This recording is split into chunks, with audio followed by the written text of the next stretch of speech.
अब जाहिर सी बात है कि अगर मैंने राजा राममोहन राय के बारे में बताया कि भाई ऐसा है कि ये तो ब्रिटिश कल्चर के द्वारा ज़्यादा इंस्पायर्ड थे, तो भारत में कुछ और भी ऐसे मूवमेंट चल रहे थे जो ब्रिटिश कल्चर के विरुद्ध में थे। कहा कि नहीं, इन्होंने हमें कुछ नहीं दिया, हमारा छीन लिया।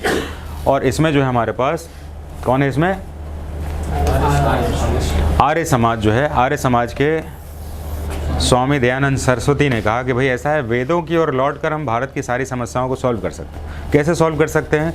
इन्होंने कहा कि ऋग वैदिक कल्चर में हमारा समाज का विभाजन जो था वो जन्म पे नहीं कर्म पर आधारित था, इसलिए हम वेद की ओर लौट कर जो इंटेलेक्चुअल्स हैं वो ज्ञान देंगे और जो कुछ नहीं कर पाते वो सेवा करेंगे। इस तरह से हमारे देश की शक्ति बच सकती है। अंग्रेज़ों के द्वारा बनाई गई व्यवस्था जो है पूरी तरह से ख़राब है। और इस तरह से अगर पूछा जाए इसमें कि वेस्टर्न कल्चर से कौन इन्फ्लुएंस नहीं थे, तो आपका आंसर हमेशा ही स्वामी दयानंद सरस्वती जाना चाहिए। क्लियर बात है। और बाकी जितने भी हमारे मॉडर्न एजुकेशनिस्ट थे वो वेस्टर्न कल्चर के द्वारा इन्फ्लुएंस थे और उनका जो है पूरी तरह से झुकाव वहीं पर था। वेदों की ओर लौटो के बाद हम लोग चलते हैं दूसरे सेक्शन में। निम्नलिखित में कौन सा युग सुमेलित नहीं है? Which of the following is not correct match? ऐसे क्वेश्चंस भी एग्जाम के पॉपुलर है और इसमें हमें 2-3 क्वेश्चन नहीं 4 क्वेश्चन समझने का मौका मिलता है। आप देखेंगे जो भी मैच है उसके साथ एक क्वेश्चन बन जाएगा हमारा। तो ब्रह्म समाज राजा राममोहन राय हो गया, आर्य समाज दयानंद सरस्वती हो गया, रामकृष्ण मिशन स्वामी विवेकानंद हो गया, ये तो तीनों सही है। लेकिन प्रार्थना समाज के साथ आने के बाद तो इसमें नाम होना चाहिए था आत्मारंग पांडुरंग, आत्माराम पांडुरंग। तो इस तरीके से 4 क्वेश्चन से बना हुआ एक क्वेश्चन बन गया आपका। तो अगर आपने ऐसे क्वेश्चंस को मिस किया तो समझिए कि एक क्वेश्चन बराबर 4 क्वेश्चन। तो 4 क्वेश्चन से जुड़ा हुआ हमारा सेक्शन है। आत्माराम पांडुरंग ने इसकी स्थापना कर दी। इसके ऊपर एक और क्वेश्चन है जिससे आप याद करके सॉल्व कर सकते हैं। रामकृष्ण मिशन की स्थापना कब और किसने की? तो इसका टेन्योर जो है, टेन्योर सिर्फ याद रखना है इसमें 1897 में। और इसका स्थापना किसने किया? इसकी स्थापना हमारी संस्था के भी आदर्श हैं स्वामी विवेकानंद। तो हम देखेंगे स्वामी विवेकानंद, ये आंसर है। तो आपको अगर एक भी पता होगा तो आंसर मिल जाएगा आपका। स्वामी विवेकानंद का आदर्श वाक्य जो कि हम संस्था में डालते हैं इसमें, उसका नाम है आपका arise awake and stop not till the goal is reached. उठो जागो और तब तक न रुको जब तक कि लक्ष्य हासिल ना हो जाए। ये वाक्य जो है स्वामी विवेकानंद का था। और स्वामी विवेकानंद इंटेलेक्चुअल होने के साथ काफ़ी गरीब भी थे, बहुत सारी बीमारियों से जूझ रहे थे, जिसके कारण वो 30 के ही मतलब 30+ की एज में उनकी मृत्यु भी हो गई। यानी कि बहुत ही इंटेलेक्चुअल होने के बाद उन्होंने अपने आप को भारत को रिप्रेजेंट भी किया था, लेकिन अपनी घर की स्थिति के साथ वो लड़ नहीं पाए। रीज़न भी बड़ा क्लियर था इसमें। रीज़न क्लियर इसलिए था इसमें कि भारत जो है अलग अलग सामाजिक गुटों में बना हुआ था और भारत से उनको मदद की उम्मीद नहीं थी। इसलिए विश्व के अलग अलग मंचों पर जाकर अपनी भारत की स्थिति को बताते थे। प्रशंसा अपनी जगह है लेकिन अपनी ज़रूरतों को पूरा नहीं कर पाते। तो यहाँ पर जो है स्वामी विवेकानंद के साथ हमने कुछ वर्ड शेयर किए। अलीगढ़ आंदोलन को किससे संबंधित है? तो अलीगढ़ आंदोलन जाहिर सी बात है इसमें सर सैयद अहमद खान के साथ जुड़ा था। अलीगढ़ आंदोलन है क्या? अलीगढ़ मुस्लिम यूनिवर्सिटी के नाम से आप कुछ जानते होंगे। अलीगढ़ का फेमस एक ताला है, लॉक है ना, उसके साथ भी हम जानते हैं। तो अलीगढ़ मुस्लिम आंदोलन या अलीगढ़ आंदोलन का मुख्य जो आदर्श था ये क्या था? अलीगढ़ जो था ये वहाबी आंदोलन का मुख्य केंद्र था। वहाबी आंदोलन क्या होता है?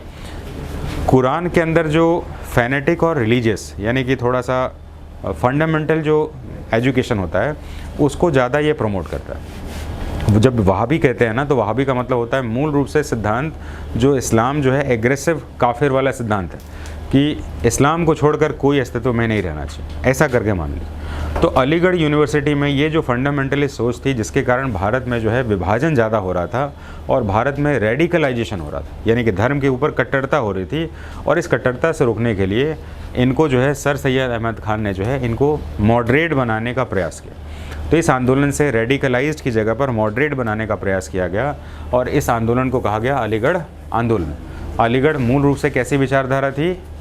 फंडामेंटलिस्ट जो कि रेडिकल विचारधारा यानी कि धर्म के प्रति कट्टर थे। ये धर्म नहीं तो फिर तो ख़त्म, जिसमें काफिर वो सब के सिद्धांत आ जाते हैं। और इन्होंने कहा कि मॉडरेट होकर हम इस समाज में रह सकते हैं क्योंकि ये समाज जो है बहुत अलग अलग धर्मों का है और इन सभी धर्मों के अपने आदर्श हैं, इसको हम हटा नहीं सकते। तो ये आंदोलन के साथ जो है सर सैयद अहमद खान के साथ ये जुड़ा हुआ था।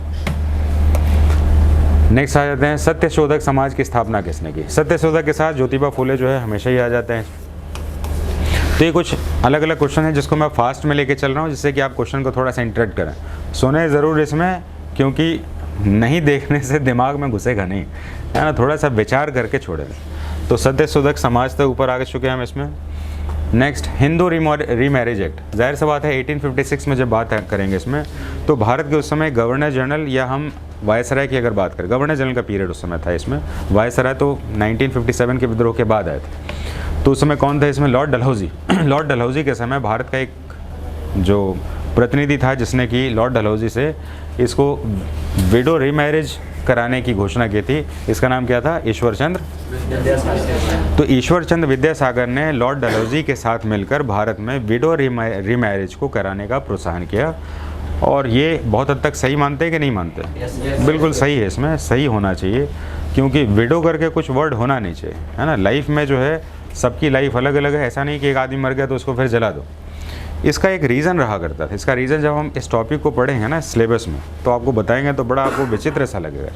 तो हम बात करें, अभी हम लोग केशव चंद्र विद्यासागर के साथ लेके इसको ख़त्म करें। सेल्फ रिस्पेक्ट मूवमेंट, है ना, आत्मसम्मान आंदोलन, है ना। आत्मसम्मान का मतलब क्या है कि दक्षिण भारत में, ये दक्षिण भारत में चलने वाला आंदोलन है। दक्षिण भारत में ऐसी स्थिति बन गई कि अलग अलग लोगों के जो डाउन ट्रोडन, यानी कि संपन्न, जैसे मैंने कहा ना, भारतीय समाज अलग अलग वर्गों में विभाजित था, ब्राह्मण, क्षत्रिय, वैश्य, शूद्र, और नीचे के वर्गों को समानता का कोई अधिकार नहीं था और उनके बेसिक प्रिंसिपल्स और राइट्स भी छीन लिए गए। इसके कारण दक्षिण भारत में जो आंदोलन को नेतृत्व कर रहे थे उनका नाम था पेरियार, और पेरियार ने इसको सेल्फ रिस्पेक्ट आंदोलन के साथ जोड़ा। सीधे एग्जाम का क्वेश्चन बनता है कि पेरियार या सेल्फ रिस्पेक्ट मूवमेंट भारत में किस राज्य में चलाया गया? तमिलनाडु। इसको किसने चलाया? किस साल में चला? 1925। और पेरियार ने कौन सा आंदोलन का नेतृत्व किया? 4 क्वेश्चन वैसे ही बन जाएगा, ठीक है। तो हर एक क्वेश्चन के साथ 4 अलग अलग पॉइंट्स को समझना शुरू कर दीजिए, आपके क्वेश्चंस बन जाएंगे। 1 caste 1 religion 1 God for a man, किस धर्म सुधारक का वो है? ये बड़ा इंपॉर्टेंट थॉट है जिसको हमने लिया है श्री नारायण गुरु के साथ जो है जुड़ा हुआ है, क्योंकि दक्षिण भारत में धार्मिक जागरण जो है ज़्यादा हुआ। क्यों हुआ? क्योंकि दक्षिण भारत जो है बंगाल के बाद दक्षिण में अगर हम जाएं, बंगाल में क्या हुआ? बंगाल में इस्लामीकरण हो चुका था और वो रिलीजियस अपने आप को एक तरह से सेटल मानते, लेकिन दक्षिण भारत में रिलीजियस डिस्क्रिमिनेशन था, यानी कि हिंदू और अलग अलग कल्चर के लोग थे और वहाँ पर जो है वैदिक संस्कृति ज़्यादा एग्रेसिवली परफॉर्म कर रहे थे, जिसके कारण वहाँ पर लोअर जो सेक्शन के लोग थे उनके ऊपर अत्याचार ज़्यादा था। और इसके कारण जो है, चाहे वो पेरियार हो गए, चाहे वो नारायण गुरु हो गए, उन्होंने 1 मैन 1 रिलीजन जैसे कंसेप्ट के साथ काम किया। तो इनके साथ आप जब भी, अगर आपको कन्फ्यूज़न हो जाए ना कि कुछ रिस्पेक्ट से रिलेटेड बात हो, तो या तो आप उसको साउथ में माने या तो चाहे वेस्ट में माने। आप कहेंगे ईस्ट में क्यों नहीं माने? ईस्ट में न मानने का रीज़न ये था कि बंगाल में अंग्रेज़ों के आने से पहले ही भारत में उसका इस्लामीकरण हो चुका था। इस्लामीकरण का मतलब क्या होता है? इस्लाम की स्थापना ज़्यादा हो चुकी थी और इस्लामिक लोग जो है किसी भी रीज़न से वो दूसरे धर्म में जा ही नहीं सकते। जबकि भारत में रहने वाले बहुसंख्यक यानी मेजॉरिटी के लोग जो हिंदू धर्म को मानते थे, कन्वर्जन का सिर्फ चांस वहीं पर था और इसके कारण जो डिफरेंसेस भी वहाँ पर ज़्यादा थे। इसलिए जो भी हमारे पास 1 कास्ट 1 रिलीजन जैसे कंसेप्ट है, या तो साउथ इंडिया में चलेगा या वेस्ट इंडिया में चलेगा, ईस्ट इंडिया में कभी नहीं चलेगा। तो आपको ये कंसेप्ट के साथ थोड़ा सा अपने कंसेप्ट को क्लियर कर लेना चाहिए। तो यहाँ पर हमने एक नाम को भी पढ़ लिया।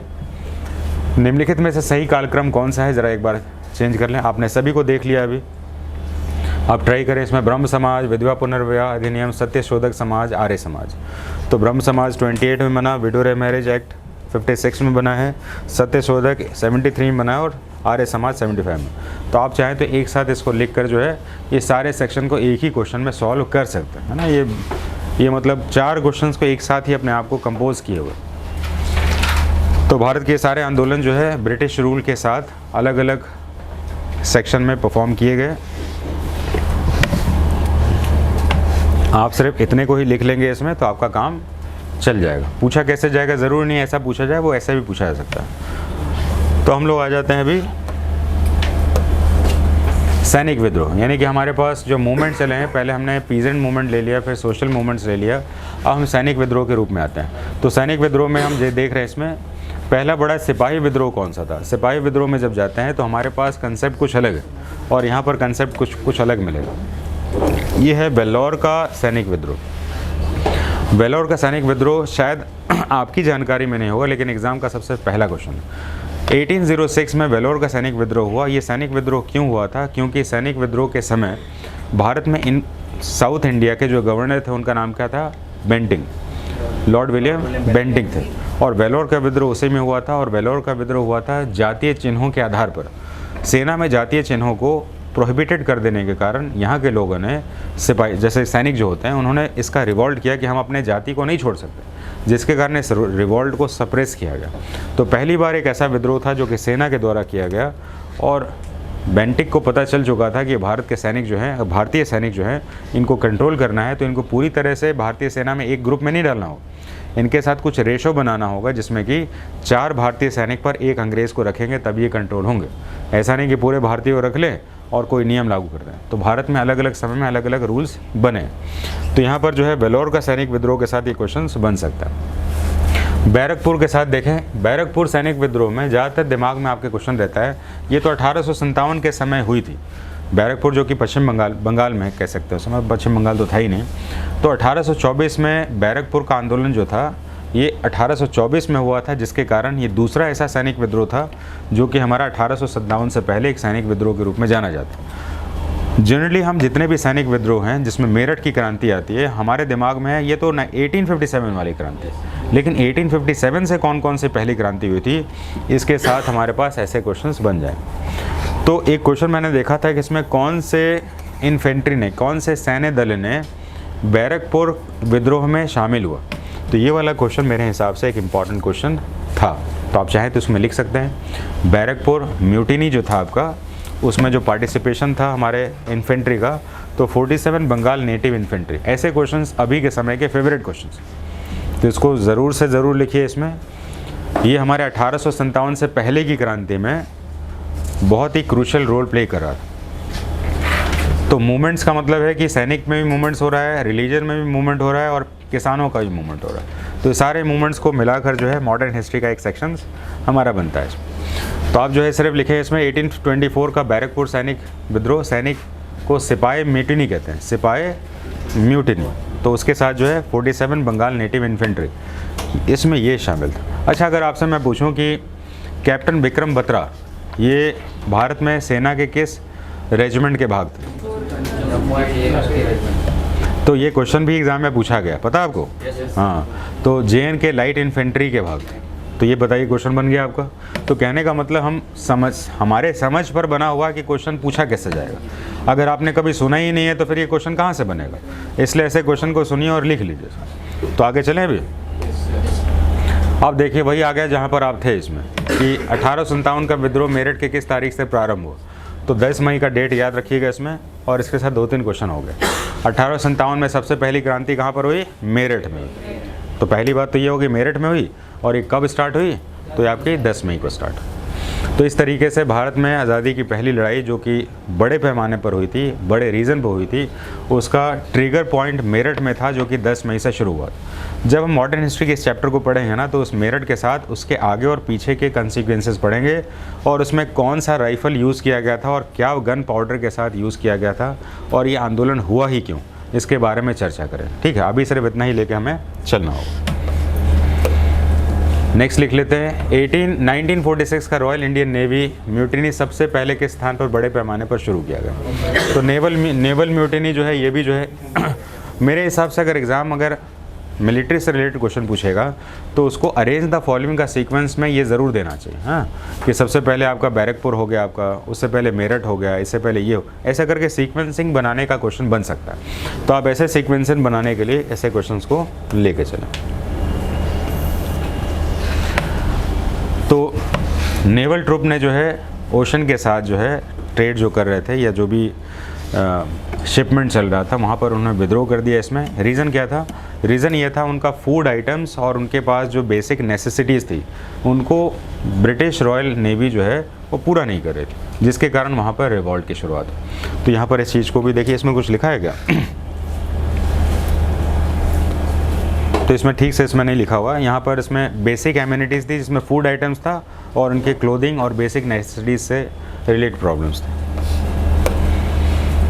निम्नलिखित घटनाओं का सही कालक्रम कौन सा है? वेलोर विद्रोह, बैरकपुर विद्रोह। हाँ, ये देखिए बिल्कुल सही आ गया इसमें, यही सोच रहा था मैं कैसे आएगा क्वेश्चन। देखिए तो जरा इसमें आप कैसे लगाएंगे इसको। मैं चाहूँगा इसको आप लिख लीजिए। इसमें ये क्वेश्चन जो है 2-3 तरीके से पूछा जा सकता है। तो इस तरीके से हम लोगों ने एक बड़े पैरामीटर पर जो है मोमेंट्स को कवर करने का प्रयास किया और उसको अभी क्लोज कर देता है।